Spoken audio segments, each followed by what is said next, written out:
This video is a dealer training video. Please enjoy and subscribe. Thank you.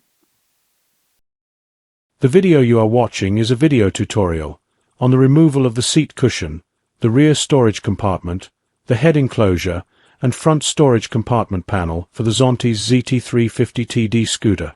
If you are the owner of this model, then this video shows you how to take apart these sections of the scooter to gain access.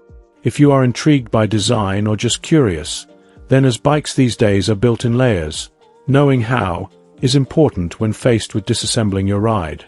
Understanding the mechanics of the Zontes 350D isn't just for experts.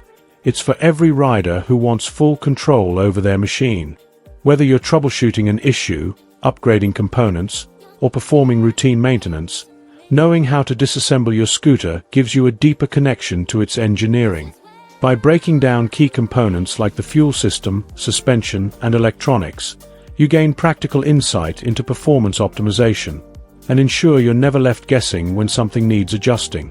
Need to swap out a worn brake pad? Upgrade your lighting? A hands-on approach means faster fixes and fewer trips to the workshop. So whether you're riding, repairing, or educating, understanding the inner workings of your Zontes 350D transforms you from a casual rider into a true expert. This is the aim of my Zontes channel, to inform owners, to educate like-minded folk who have an interest in motorbike and scooters, their design and engineering innovation.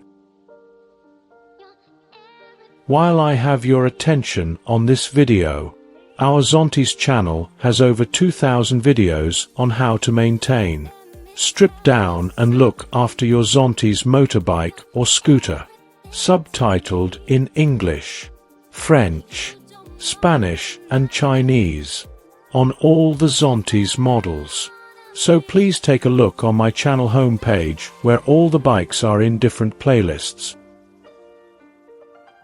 If you could please promote my channel on your social platforms, it would be much appreciated, as the channel can only survive with your support. Best regards, Mad Mick. Let me know what you think in the comments. Until next time, Mad Mick.